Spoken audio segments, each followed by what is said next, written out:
जज अरशद मलिक केस ने पाकिस्तान में निज़ाम इंसाफ पर एक बार फिर बहुत बड़े सवालात उठा दिए हैं।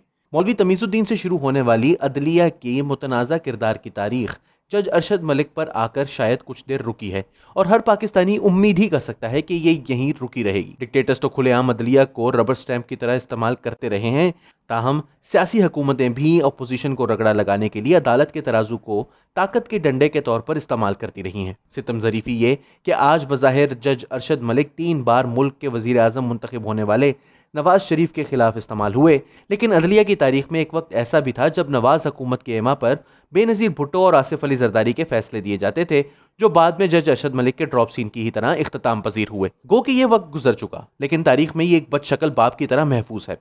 इसी बाप को एक बार फिर मुल्क के सीनियर सहाफ़ी हामिद मीर सामने लाए हैं और इस पर अपने कॉलम में बात की है। हामिद मीर कहते हैं कि उस दिन शदीद हब्स था, मैं बारिश की दुआ मांग रहा था, अचानक टेलीविजन की स्क्रीन पर एक ब्रेकिंग न्यूज़ नमूदार हुई और मेरे चेहरे पर मुस्कुराहट फैल गई। लाहौर हाई कोर्ट की एक इंतजामी कमेटी ने साबिक वजीर आजम नवाज शरीफ को 7 साल कैद सुनाने वाले एहतसाब अदालत के जज अरशद मलिक को नौकरी से बर्खास्त कर दिया था। गुज़िश्ता साल नवाज शरीफ की साहबजादी मरियम नवाज ने एक प्रेस कॉन्फ्रेंस में जज अरशद मलिक की खुफिया तौर पर रिकॉर्ड की गई एक वीडियो जारी की थी, जिसमें अरशद मलिक ये एतराफ़ कर रहा था कि इसने अल अजीज़िया स्टील मिल केस में नवाज शरीफ के साथ नाइंसाफ़ी की, क्योंकि इस पर दबाव था। जब इंक्वायरी शुरू हुई तो जज ने इल्ज़ाम लगाया कि मुस्लिम लीग नून ने इसे एक काबिल एतराज़ वीडियो के जरिए ब्लैकमेल किया। मौसूफ ने यह एतराफ़ भी कर लिया कि उन्होंने नवाज शरीफ के साथ जाती उम्रा और इनके साहबजादे हुसैन नवाज के साथ सऊदी अरब में मुलाकात की थी। जज अरशद मलिक को मुअत्तल कर दिया गया और 1 साल तक उनका मामला लटकता रहा। अब जब इन्हें बर्खास्त कर दिया गया है तो मुस्लिम लीग नून की क़यादत इसे अपनी कामयाबी करार देती है। हामिद मीर के मुताबिक इन्हें नून लीग के इस बयानिए पर खूब हंसी आती है, क्योंकि आज से 22 बरस कबल जो आज नून लीग के साथ हो रहा है वही नून लीग अपने मुखालिफिन के साथ कर रही थी। हामिद मीर कहते हैं कि जस्टिस मलिक कयूम, जो 1998 में लाहौर हाई कोर्ट के एहतसाब बेंच के जज हुआ करते थे और परवेज मुशर्रफ के दौर में अटॉर्नी जनरल बनाए गए, ने साबिक वजीर आजम बेनज़ीर भुट्टो और आसिफ अली जरदारी को 5 साल कैद की सजा सुनाई थी। लेकिन सजा सुनाने के बाद कुछ अरसे के बाद पीपल्स पार्टी ने इनकी ऑडियो टेप्स जारी की, जिनमें इनकी उस वक्त के वजीर कानून खालिद अनवर, एहतसाब ब्यूरो के सरबराह सैफुर रहमान और वजीर आला पंजाब शहबाज शरीफ के साथ गुफ्तगू मौजूद थी।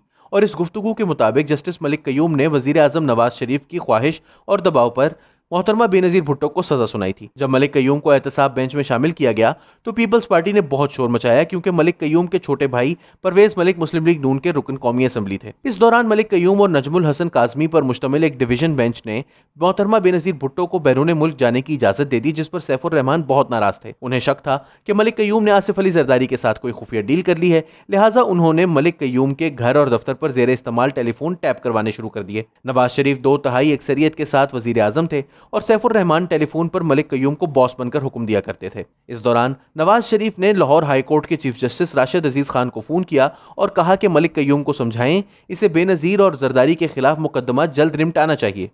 27 अप्रैल 1998 को मलिक कयूम ने मोहतरमा बेनज़ीर भुट्टो और इनके शौहर को सजा सुना दी।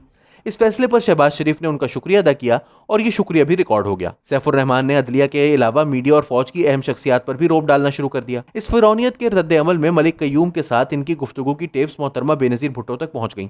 इनमें वो टेप्स भी थीं जिनमें मलिक कयूम की अपनी अहलिया के साथ गुफ्तगू रिकॉर्ड थी और वो अहलिया को हुकूमत के दबाव से आगाह कर रहे थे। फिर बेगम मलिक कयूम की परवेज मलिक से गुफ्तगू की टेप भी थी, लेकिन मोहतरमा बेनज़ीर भुट्टो ने सिर्फ सैफुर रहमान, खालिद अनवर और शहबाज शरीफ की टेप्स रिलीज की। खानदान के दीगर अफराद की टेप्स सिर्फ सुप्रीम कोर्ट को फराहम की।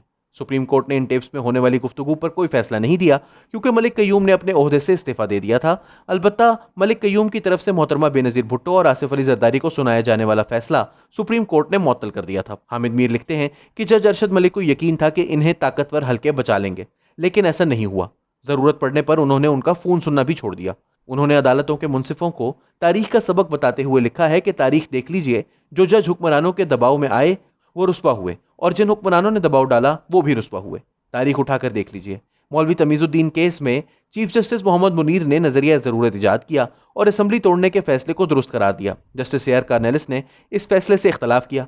जस्टिस मुनीर रिटायरमेंट के बाद जनरल अयूब खान के वजीर कानून भी बन गए, लेकिन इनका नाम पाकिस्तानी अदलिया के लिए एक ताना और जस्टिस कार्नेलिस का नाम इज्जत का बाइस बना। मलिक कयूम और अरशद मलिक की कहानियों में इमरान खान के लिए यह सबक है कि जजों पर बिल वास्ता या बिला वास्ता असरअंदाज होने की कोशिश करने वाले ताकतवर लोगों को आखिर में सिर्फ रुसवाई मिलती है। حامد میر کے مطابق جج قیوم ملک کی کہانی ختم ہوئی اور اس کے کردار اپنا کیا بھگت رہے ہیں، لیکن جج ارشد ملک کی کہانی ابھی ختم نہیں ہوئی، لیکن وہ ایسا ہی انجام پائے گی جیسا کہ جج قیوم ملک کی کہانی نے پایا۔